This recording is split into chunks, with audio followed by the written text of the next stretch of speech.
बिस्मिल्लाहिर्रहमानिर्रहीम। मोअज़्ज़ज़ व मोहतरम नाज़रीन, तमाम स्कूलों, कॉलेजेस और यूनिवर्सिटीज़ का ये कानून, ज़ाब्ता और कायदा है कि इम्तिहान के अंदर कोई नकल करता हुआ पकड़ा जाए तो उसे इम्तिहान में फ़ेल कर दिया जाता है। ये तो दुनिया के इदारों, स्कूल, कॉलेजेस और यूनिवर्सिटी का मामला है, मगर अल्लाह रब्बुल इज़्ज़त की बारगाह में कामयाब वही होता है जो नकल करता है। अब आपके ज़हन में सवाल पैदा होगा कि भाई नकल किसकी करता है? तो अल्लाह तबारक व तआला ने कुरान करीम के अंदर इरशाद फरमाया, लक़द कान लकुम फ़ी रसूलिल्लाहि उस्वतुन हसना, कि हजूर सल्लल्लाहु ताला अलैहि वसल्लम की ज़िंदगी में तुम्हारे लिए बेहतरीन नमूना है। अब अगर कोई बाप है तो वो सैयदा फ़ातिमा ज़हरा सलामुल्लाहि अलैहा के वालिद मोहतरम की नकल करे। अगर कोई शोहर है तो वो सैयदा हदीजा, सैयदा आयशा सिद्दीक़ा रज़ियल्लाहु ताला अन्हुमा और बाकी अज़वाज मुतहरात के शोहर, उनके हस्बैंड, उनकी नकल करे।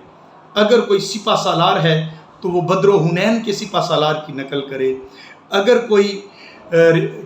कोई हुक्मरान है तो वो रियासत मदीना के पहले हुक्मरान मोहम्मद अरबी सल्लल्लाहु ताला अलैहि वसल्लम की सीरत को फॉलो करे, तो तब जाके उसे कामयाबी और कामरानी नसीब होगी।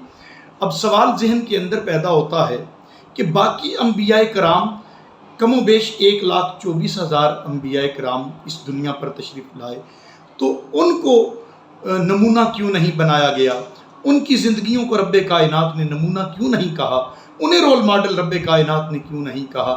तो इसका जवाब एक मिसाल के ज़रिए देता हूँ कि अल्लामा इकबाल रहमतुल्लाह ताला अलैह से एक ईसाई औरत कहने लगी कि इकबाल, अगर आप ईसाई हो जाएं तो मैं आपसे शादी कर लूँगी। तो अल्लामा इकबाल ने बड़ा प्यारा जवाब दिया।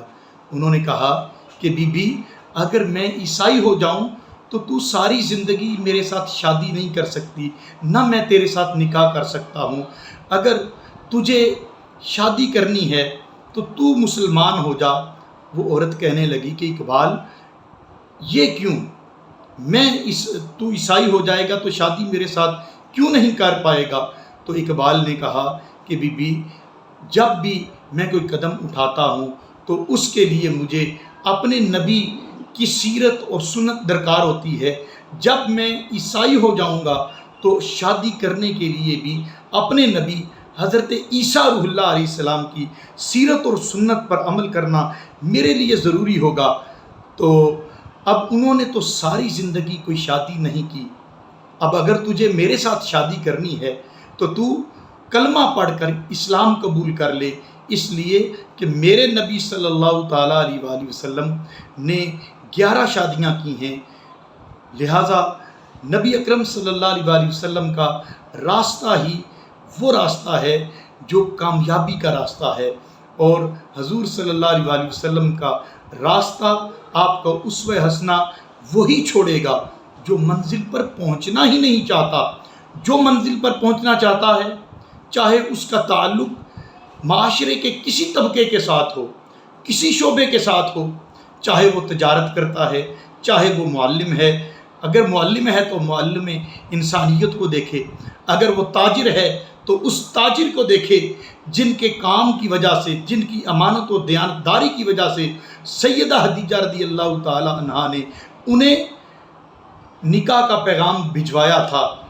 और जब तक हजूर नबी अकरम सल्लल्लाहु अलैहि वसल्लम के दर की खाक न बना जाए, आपकी सीरत तैयबा को अपनाया ना जाए, उस पर अमल न किया जाए, उस वक़्त तक कामयाबी की कोई ज़मानत नहीं मिलती। लिहाजा हम सबको चाहिए कि हम अपनी ज़िंदगी गुजारने के लिए हजूर अलैहिस्सलातु वस्सलाम के उसवे हसना की नकल करें। दुआ है कि मालिक कायनात हम सबको कामयाब व कामरान ठहराए। आमीन। बहुत शुक्रिया।